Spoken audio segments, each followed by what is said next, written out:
Bulan ini, 4 tahun yang lalu, saya bikin akun Tech and Tips di YouTube dan pengen mencoba membuat channel YouTube.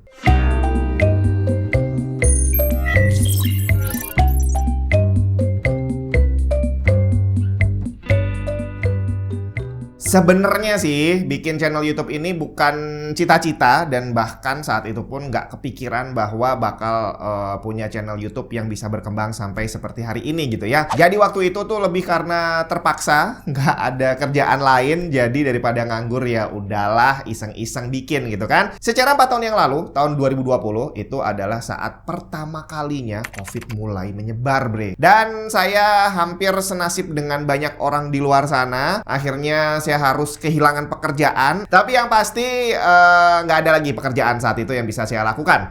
Nah, sedangkan hobi ber-PC terus berforum PC itu udah saya lakukan dari sejak puluhan tahun sebelumnya. Buset, udah tua kali ya. Jadi dari sejak zaman forum itu nggak bisa sebebas sekarang berbagi foto. Jadi waktu itu kalau cari informasi terus ngajarin orang, cari tutorial itu dalam bentuk bacotan semua, tulisan semua, harus bisa bayangin sendiri.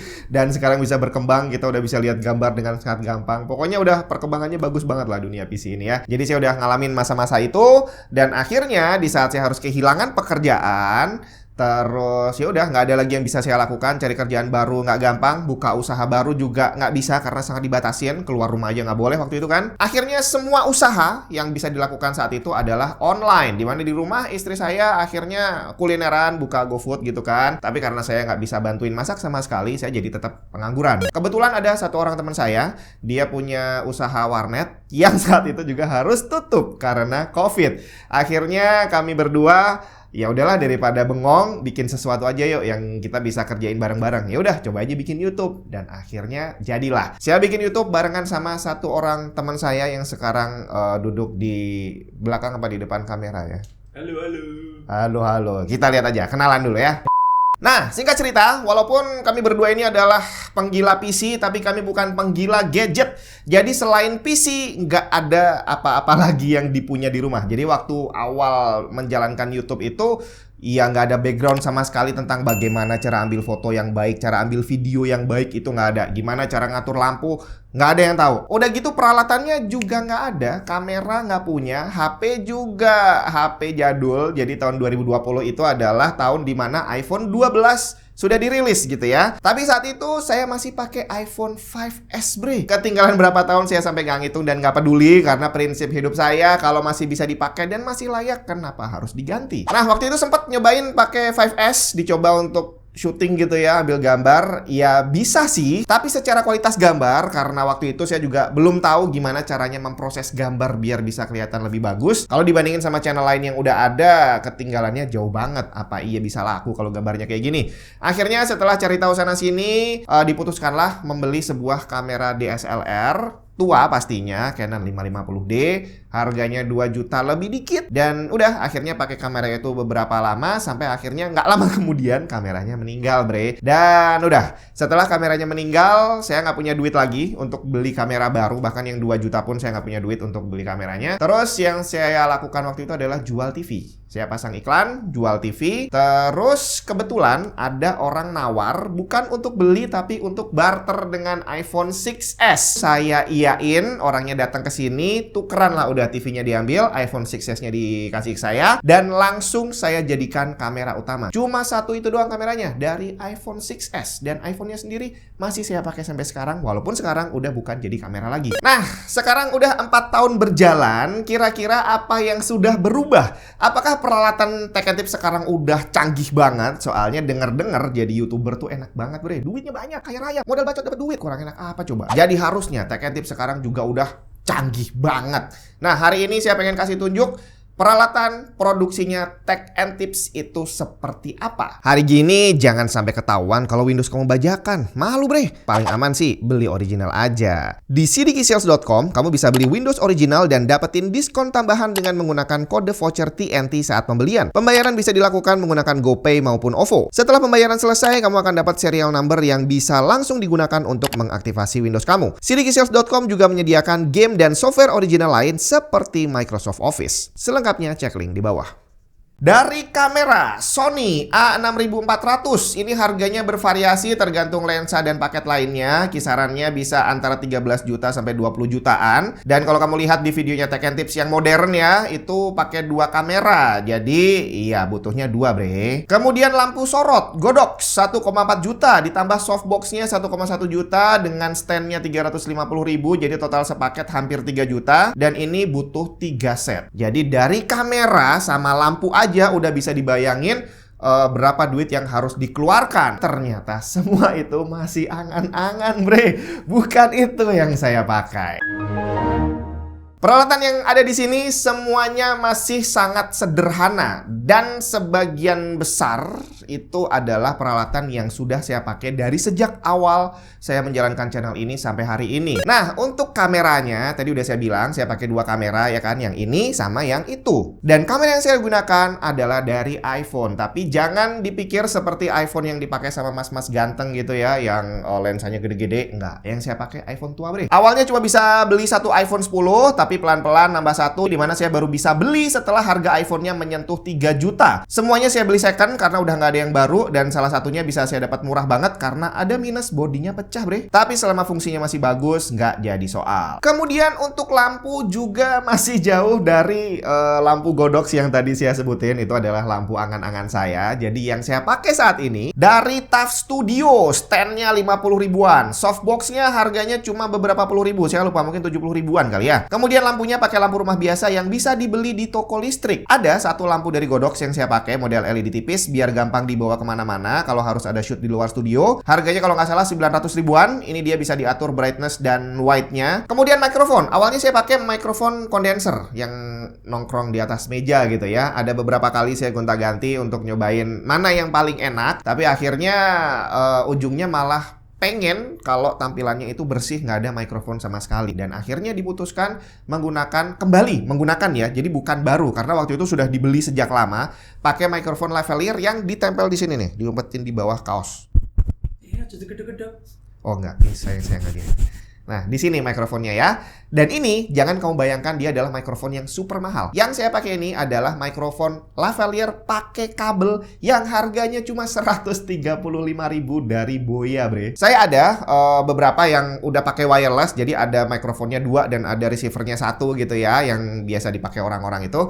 Tapi selama saya pakai wireless itu ternyata tidak selalu reliable. Jadi ada kalanya sinyalnya terganggu dan saya nggak tahu. Jadi udah capek-capek shoot gitu ya, begitu akhir didengerin ternyata suaranya putus-putus. Terus pernah juga udah capek-capek ngomong ternyata baterainya habis karena lupa ngecas. Jadi ya udahlah, daripada ribet pakai wireless dan capek, udah capek-capek shoot tapi ternyata harus ngulang lagi, akhirnya kembali ke teknologi awal pakai yang kabel. Dan kenapa kok pakainya yang 135 ribuan, nggak beli yang lebih bagus? Bukan karena kualitas mikrofon ini jauh lebih bagus daripada yang lebih mahal, enggak. Tapi justru karena di saat dia udah jadi diproses, jadi audionya ini nggak asli nih bre, jadi udah diproses gitu ya biar lebih layak dengar.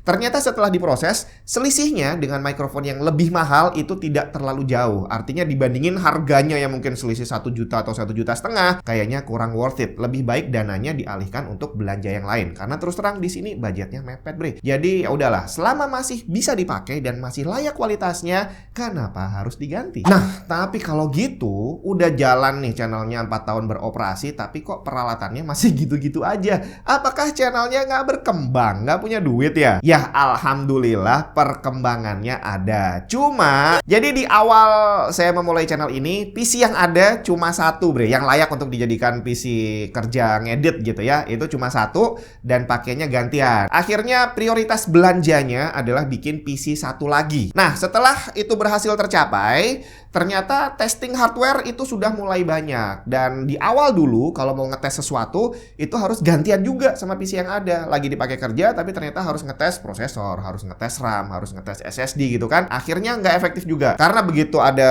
pekerjaan ngetes, pekerjaan ngedit dan yang lainnya itu juga harus ngantri. Jadi akhirnya prioritas berikutnya adalah bisa membuat PC testing yang terpisah dari PC pekerjaan rutin lainnya. testingnya. Dan di sini PC testingnya juga kalau bisa lengkap. DDR4 ada, DDR5 ada, Intel ada, AMD ada gitu ya. Jadi akhirnya fokusnya di sini adalah untuk membuat banyak PC di mana tadi ada yang dipakai untuk pekerjaan utama dan ada yang dipakai untuk testing. Nah, kalau kamu pengen tahu, PC yang dipakai di Tech and Tips sekarang memang udah ada banyak. Tapi yang speknya paling canggih itu tidak dipakai buat kerja. Hanya khusus untuk testing doang. Kebetulan semua ini saya lakukan dengan bahagia karena memang utak-atik PC ini adalah hobi saya dari sejak lama. Nah, kalau orang-orang bilang itu kan paling enak, itu memang menjadikan hobi kita sebagai pekerjaan. Tapi di sini saya pengen share sesuatu yang mungkin agak sulit dipercaya. Kalau kamu tidak merasakan hal itu, hobi jadi pekerjaan ternyata tidak seenak itu. Saya ceritain dari awal dulu aja. Pertama kali menjalankan channel ini sampai berbulan-bulan berikutnya itu tidak ada pemasukan sama sekali. Jadi untuk bisa terpasang iklan, AdSense itu ada syaratnya. Saya nggak tahu ya apakah udah berubah atau belum, tapi waktu itu syaratnya adalah 1000 subscriber dan 4000 bukan views, 4000 jam tayang. Jadi harus ditonton sepanjang 4000 jam gitu ya. Jadi saya harus bisa bikin video yang banyak untuk bisa mencapai itu semua. Dan itu baru bisa tercapai, persyaratan itu baru bisa terpenuhi setelah jalan kurang lebih sekitar 9 bulan. Nah, tapi ternyata setelah 9 bulan itu juga hasilnya tidak seperti yang saya bayangkan, yang kata orang enak gitu ya, langsung banyak. Ternyata enggak, Bre. Jadi setelah kerja hampir 1 tahun tanpa bayaran, ternyata gaji pertamanya adalah 1,5 juta rupiah dan harus dibagi berdua, belum dipotong buat bayar listrik, bayar air, dan sejenisnya. Tapi dari sejak awal saya menjalankan channel ini, uang bukanlah jadi prioritas utama gitu ya. Jadi walaupun saya menjalani tahun pertama dan seterusnya itu tanpa uang dan saat ada pun juga jumlahnya nggak banyak,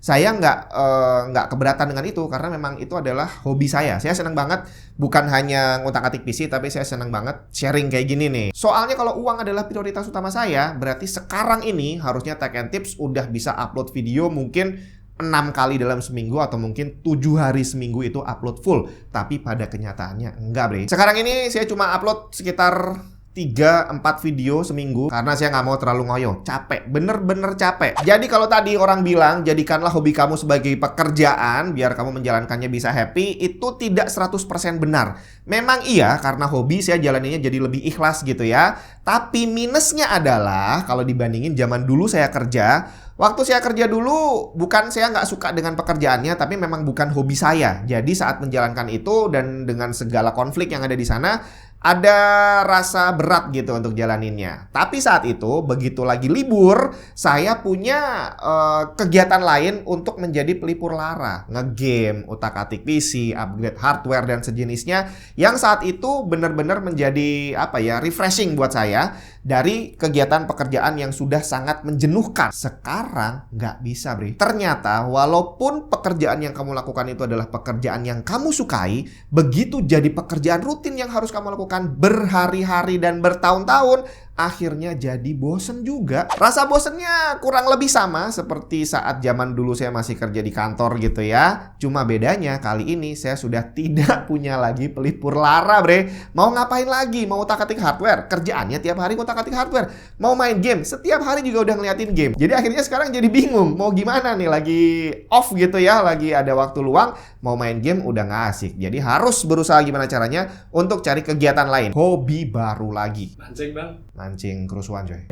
Ini bukan keluhan. Jadi memang ini adalah jalan yang saya ambil dengan sadar dan saya juga memang milihnya sama-sama bosen. Saya lebih memilih untuk bosen dengan melakukan hal-hal yang saya sukai. Jadi ya sekali lagi akan lebih ikhlas. Jadi udah ada beberapa kali saya dikasih kesempatan untuk bisa kembali ke pekerjaan saya lama, tapi saya tetap memilih yang ini aja karena ya tadi itu saya pengen lebih santai aja pikirannya, nggak mau stres. Kerja di kantor itu stres loh, Bre. Nah, kebetulan saya adalah orang yang suka belajar, suka baca buku gitu ya, suka cari informasi terutama yang berhubungan dengan teknologi dan engineering. Kalau zaman dulu saya masih bekerja di bidang engineering itu saya memang wajib belajar di sana, tapi belajarnya ditentukan sama mereka karena mereka lagi butuh apa, ya saya harus pelajari itu dengan benar. Suka nggak suka, saya harus belajar itu dan harus bisa. Kalau sekarang beda. Saat ini saya bisa belajar apapun yang saya mau dan semuanya bisa dijadikan untuk materi pendukung untuk perkembangan channel ini. Dan dari 4 tahun berjalan menjadi YouTuber, saya nggak tahu apakah ini berlaku juga ke orang lain, tapi kayaknya sih enggak ya. Soalnya banyak yang barusan jalan udah langsung kaya raya, itu banyak. Tapi dari yang saya jalani kami,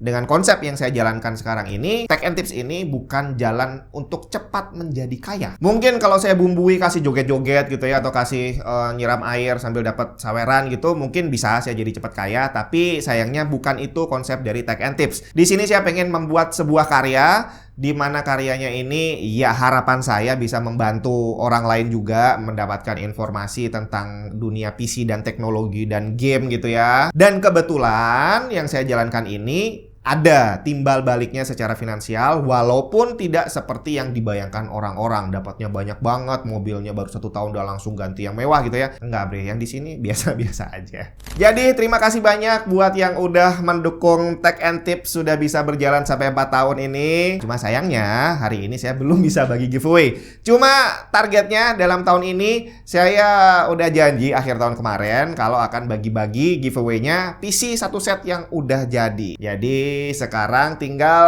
saya minta dukungan doanya aja dan tungguin aja kapan kira-kira saya bisa bagi-bagi PC buat kamu. Terima kasih udah nemenin saya sampai hari ini. Kita ketemu lagi di video yang lain. Nunggu silver button ya.